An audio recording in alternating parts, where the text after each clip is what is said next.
Varicocele. आज हम इस पर बात करेंगे। वेरिकोसील हमारे टेस्टिकल की प्रॉब्लम होती है। इसमें नसें जो होती हैं वो बड़ी हुई लगती हैं। कई बार उसमें सूजन आ जाती है, गांठें जैसी दिखने लगती है, नसों का गुच्छा जैसा दिखता है, उसमें सूजन आ जाती है।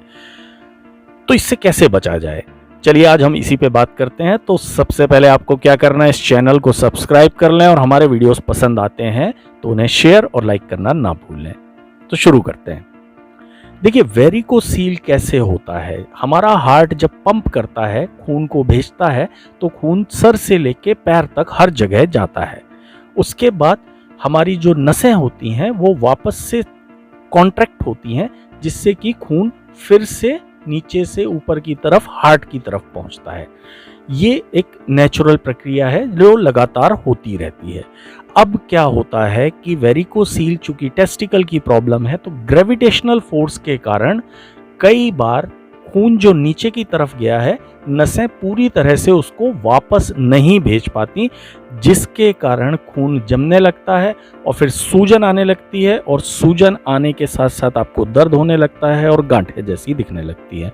ये जो प्रॉब्लम होती है ये पतले और लंबे लोगों में ज्यादा होती है, क्योंकि ग्रेविटेशनल फोर्स वहां पर ज्यादा इम्पैक्ट डालता है, ज्यादा असर करता है। तो अब इससे बचने के लिए क्या करना है, देखिए, खून अगर जमेगा तो वेरिकोसील आएगी। तो सबसे बढ़िया तरीका है कि खून को पतला रखें। खून को पतला रखने के लिए आपको क्या करना है, बहुत सिंपल सा मैं तरीका बता देता हूं आपको। 2 चम्मच आपको प्याज का रस ले लेना है, 1 चम्मच इसमें आपको लहसुन का रस मिला देना है, और 1 चम्मच आपको इसमें अदरक का रस मिला देना है, और इसमें 1 चम्मच शहद मिला देना है। इन सबको मिक्स करके लंच और डिनर के बाद आपको ये जूस का सेवन करना है। ये आपके खून को पतला रखेगा, और अदरक में एंटी इन्फ्लामेटरी प्रॉपर्टीज होती हैं, यानी कि इन्फ्लामेशन, सूजन को रोकने वाली प्रॉपर्टीज होती हैं। तो जो आपके टेस्टिकल में, नसों में जो सूजन आ गई है, वो सूजन भी कम होने लगेगी। इसके साथ ही एक चीज का आपको ध्यान रखना है कि हार्ट ने पंप किया है तो खून ऊपर से नीचे की तरफ आया, लेकिन नीचे से ऊपर की तरफ खून नहीं जा पा रहा है। तो ऐसे में क्या करना है, सपोर्ट दें आप। सपोर्ट कैसे दे सकते हैं आप, सर्वांग आसन अगर आप करते हैं तो सर्वांग आसन से क्या होता है, ब्लड का फ्लो अपोजिट डायरेक्शन में होने लगता है और आपको वेरिकोसील में काफी आराम मिलता है। सोते वक्त अगर आप थोड़ा सा तकिया पैर के नीचे लगा के रखें, ताकि आपकी लोअर बॉडी थोड़ी सी ऊपर उठी हुई रखे, या आप जिस पलंग पे सो रहे हैं तो जहां पर आपके पैर होते हैं उस तरफ पर थोड़ा सा कुछ ईंट या कुछ करके एलिवेट कर दें, पलंग को थोड़ा सा ऊंचा उठाकर अगर आप रखेंगे तो भी आपको वेरिकोसील की प्रॉब्लम में बहुत आराम आता है। इसके साथ ही कच्चे टमाटर का अगर आप रस पीते हैं तो भी बहुत हेल्पफुल होता है। अगर बहुत ज़्यादा स्वेलिंग हो चुकी है और आपको पेन भी कर रहा है, तब आपको क्या करना है, 2 चम्मच आपको हल्दी का पाउडर लेना है, 1 चम्मच चूना, जो पान वाले के पास मिलता है वो चूना लेना है। इसको आधा कप पानी में अच्छी तरह से घोल लेना है। घोलने के बाद में ये जो एक रेड कलर का लिक्विड तैयार हो जाएगा, इसको गर्म करना है। जब आप गर्म करेंगे तो ये गाढ़ा एक पेस्ट जैसा बन जाएगा। ये पेस्ट जहाँ जहाँ आपको पेन हो रहा है और जहाँ जहाँ आपको सूजन लग रही है, वहाँ पर थोड़ा गरम गरम ही अप्लाई करना है। जैसे ही आप ये एप्लीकेशन करेंगे, 20 मिनट के अंदर अंदर आप देखेंगे कि आपको दर्द में भी आराम आएगा और सूजन भी कम हो जाएगी। सुबह उठकर आप ताजे फलों का रस निकालें और उसमें 21 हरे पत्ते डाल दें। जूस निकालते समय कोई भी हरे पत्ते, 21 हरे पत्ते के साथ में आप ताजे फलों का रस निकालकर इसका अगर सेवन करते हैं तो भी वेरिकोसील में बहुत आराम आता है। ओमेगा 3 फैटी एसिड अपने शरीर में बढ़ाना है, उसका बहुत अच्छा जो सबसे सस्ता तरीका है वो है फ्लैक्सीड, यानी कि अलसी।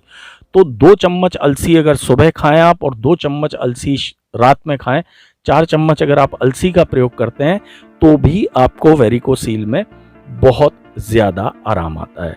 इसमें सपोर्टर पहने आप, ऐसा पहने कि ग्रेविटेशनल फोर्स का ज्यादा असर ना रहे। इस तरह का अंडरगारमेंट आप पहने जिससे कि आपके टेस्टिकल ज्यादा लटके ना रहें।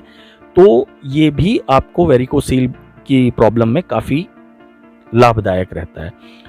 स्पर्म की मोटिलिटी और स्पर्म काउंट पर इसका असर पड़ता है। तो इसके लिए आपको क्या करना है, आइस पैक ले लें, थोड़ा सा बर्फ लेके एक कपड़े में लपेटें और उस कपड़े से आप उसको सिकाई करें।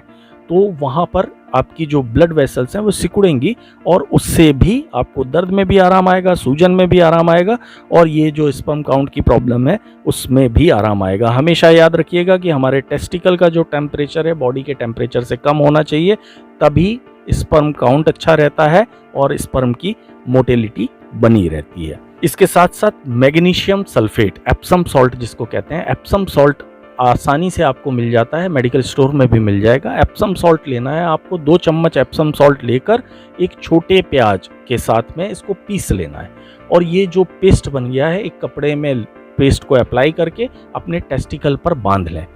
तो ये जब लगातार टच में रहेगा आपका एप्सम सॉल्ट और प्याज का मिक्सचर, अगर आपके टेस्टिकल के टच में रहता है तो सूजन में भी कमी आती है और दर्द में भी आपको आराम आता है। इसके साथ ही साथ एक चीज़ का आपको ध्यान रखना है कि आपको पानी खूब सारा पीना है, डिहाइड्रेट ना होने दें बॉडी को।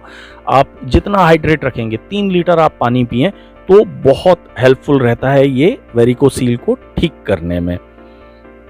मसाज के लिए मैं एक ऑयल आपको बता देता हूँ, घर पे ही आप बना सकते हैं। तिल का तेल ले लें आप, थोड़ा सा तिल का तेल ले लें, 4-5 चम्मच तिल का तेल ले लें, उसमें एक छोटा टुकड़ा अदरक का पीस कर डाल दें आप और थोड़ा सा दालचीनी का पाउडर और इसको बर्न कर लें, जला लें इसको। जब ये पूरी तरह से जल जाए तो एक छोटा सा टुकड़ा इसमें कपूर का डाल दें आप और छान कर ये तेल निकाल लें। इस तेल से आप मसाज करेंगे अगर, तो भी आपको वेरिकोसील की प्रॉब्लम में बहुत रिलीफ मिलता है। तो बस इन आसान उपायों को अपनाएं और वेरिकोसील को बिना सर्जरी के ठीक करें। इसी तरह की रोचक जानकारी के साथ मिलता हूं अगले एपिसोड में। तब तक के लिए follow the nature and nature will heal you. Thank you.